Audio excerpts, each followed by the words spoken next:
할렐루야. 나세렛 아침 묵상을 담당하는 시카고 나세렛교회 양정성 목사입니다. 오늘도 하나님 말씀을 통해서 승리하기를 간절히 소망합니다. 오늘 우리에게 주시는 말씀은 사사기 4장 전체의 말씀인데, 저는 사사기 4장 14절 말씀 한 절을 본문으로 여러분과 함께 말씀 나누겠습니다. 제가 봉독해 드리겠습니다. 여호와께서 시스라를 내 손에 넘겨주신 날이라 여호와께서 너의 앞서 나가지 아니하시냐 하신지라. 아멘. 사사기 4장 전체의 내용은 그렇습니다. 에후에 의해서 드보라 여선지자가 등장하게 됩니다. 여선지자 드보라가 등장하는 계기가 이렇습니다. 1절에 보게 되면 이런 말씀이 나와요. 이스라엘 백성이 또 악을 행한지라. 사사가 바뀌면 하나님 말씀이 증거되는 것인데, 그 증거되는 즉시 이스라엘 백성은 순종하지만 시간이 지나면 여전히 또 악을 행하는 것을 볼 수 있습니다. 우리 인간은 참 연약합니다. 어떤 면에서 연약하냐면 하나님을 온전히 섬긴 일에 참 연약합니다. 그 연약함이 무엇으로 표현되는가 하면 죄를 짓는데 내가 연약하다는 것을 표현하게 되죠. 우리가 하나님 말씀 없이도 성령의 내재하심이 없이도 살 수 있다는 것은 불가능한 것입니다. 우리는 하나님 없이는 살 수 없게 되죠. 이스라엘 백성들이 하나님의 은혜를 늘 받아 누리며 살아왔지만 시간 지나면 또 여전히 그들은 죄악 가운데 빠져 생활하는 것을 볼 수 있습니다. 여호와께 또 범죄한 이스라엘 백성들 향해서 하나님께서 책망하시는데, 또 하나님께서 이스라엘 백성들을 힘들게 하시는데, 가나안 왕 야빈이 이제 이스라엘을 다스리게 됩니다. 20년 동안 다스리게 되죠.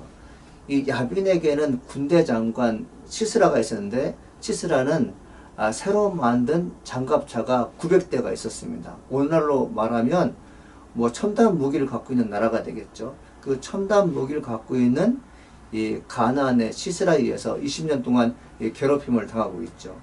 이때 등장한 사람이 누구냐면은 바로 라피돈의 아내인 여예언자 드보라가 등장하게 됩니다. 드보라가 이제 하나님 말씀을 받고 바락에게 얘기합니다. 뭐라고 얘기하냐면, 너는 스불론 지파 그리고 납달라 지파에게 명령하여 10,000명의 군사를 모으라고 얘기합니다.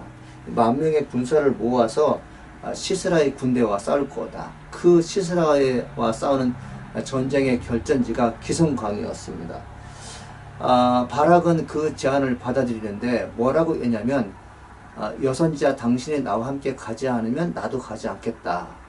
당신이 전쟁 때 함께 가면 나도 가겠다. 이 얘기를 하죠. 그러자 이 여선지자 드보라가 그렇게 하겠다고 약속을 하게 됩니다. 대신에 어떠한 말씀을 하게 되냐면, 전쟁에 승리하겠지만 영광은 너에게 돌아가지 않겠다. 이 얘기하죠.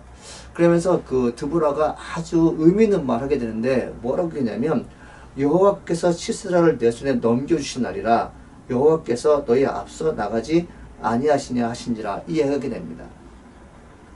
하나님께서 나에게 전쟁을 준비하라고 말씀하셨다는 것은 무슨 의미일까요? 전쟁에서 반드시 승리하겠다는 거죠. 바락은 하나님의 말씀이라는 것을 믿지 못합니다. 인간의 입에서 나오는 말한 그 여선지자 드보라가 전쟁에서 승리하게 한다는 그런 엉뚱한 그 생각을 하고 있는 거죠. 드보라가 바락에게 하는 말이 무엇입니까? 그 전쟁의 날은 하나님께서 우리를 승리하게 하신 날이라. 그러므로 너는 아무 염려하지 말고 기성강에 납달리 지파와 스불론 지파를 모아라. 이렇게 얘기하는 것이죠. 자, 전쟁이 벌어졌으니까 이스라엘 백성들이 시스라의 군대와 싸워서 승리한 게 아니라, 성경을 읽어보면 뭐라고 썼냐면, 하나님께서 시스라의 군대를 혼란케 하셔서 전쟁에 승리하겠다 얘기하십니다. 어떤 연유에서 전쟁에 승리했는지 사사기 14장에는 정확히 말씀하고 있지만, 하나님께서 적군을 혼란케 하셔서 승리하게 하셨다 이 얘기하죠. 시스라는 병거에서 나와서 도망을 하게 됩니다. 참 놀라운 일이 아니지 않습니까? 900대의 철 장갑차가 있다고요? 이스라엘의 백성들의 무기는 농기구, 새스랑이나 꽃갱이 정도밖에 안 됐는데 전쟁에 지게 되죠. 이 시스라가 병거에서 나와서 도망을 하게 됩니다. 자, 도망을 가서 이제 어디에 머물게 되면 하벨의 아내 야엘의 장막에 이르게 됩니다.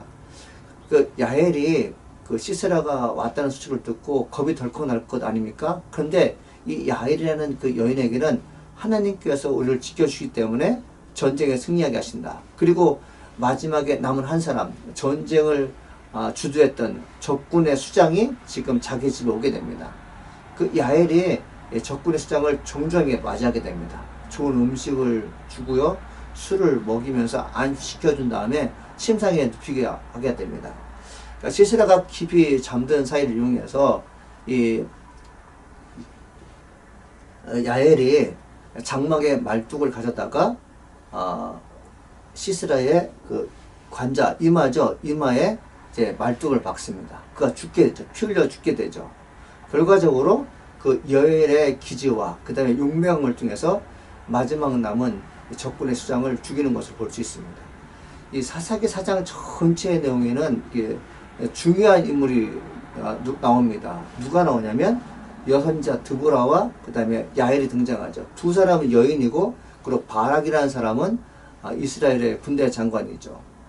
바락은 하나님 말씀을 믿지 못하는 의심이 있습니다. 남자지만 하나님 말씀으로 강건해지지 못하는 연약함이 있죠. 그러나 반면에 여자였던 드보라 선자와 야엘은 하나님 말씀으로 적군을 물리치는데 혁혁한 공을 하는 것을 볼 수 있습니다. 우리가 이제 보통 연약하기 때문에, 여자이기 때문에 못한다? 그렇지 않습니다. 나이가 어려도 배움이 없어도 하나님 말씀이 나를 통해서 승리의 길로 이끈다는 것을 믿는 사람들에게는 담담이 있는 거죠. 신앙은 용기입니다. 용기는 믿음에서 나오는 거죠. 바락은 옹졸했던 사람들입니다. 바락은 하나님께서 분명히 전쟁에서 승리하게 하신다는 말씀을 듣고도 믿지 못하게 되죠. 우리는 어떤 사람들입니까? 믿음을 가지고 사는 사람들이 되겠습니다. 무슨 일을 만드는지 주께서 나를 지켜주시고 인도하시는 것을 믿고 꿋꿋하게 주의를 도모하는 영적인 크리스찬이 되어야겠습니다. 오늘 말씀을 통해서 주어지는 교훈은 한 가지입니다. 하나님께서 말씀하신다. 그러면 승리한다는 것이죠. 여러분, 오늘도 우리에게 주어진 말씀이 승리의 말씀이라면 우리에게 용기를 주고 우리에게 좋은 일이 있을 거라는 그런 믿음의 확신의 말씀을 주셨다면 더 이상 의심하지 말고 주께서 원하시는 길을 가는 것입니다. 오늘도 하나님의 영광이 우리 모든 상황 가운데 충만하기를 소망하며 무슨 일을 만드는지 형통의 기쁨이 주어지기를 간절히 소망합니다. 기도하겠습니다. 하나님 아버지 감사합니다. 오늘도 영적인 전쟁에 승리하는 저희가 되게 도와주시옵소서. 하나님의 사람들은 하나님 말씀을 믿습니다. 주께서 말씀하신 것에서 일체 의심하지 않습니다. 오늘도 하나님 말씀 듣고 의심하지 않고 승리하는 저희가 되게 도와주시옵소서. 예수님의 이름으로 기도합니다. 아멘.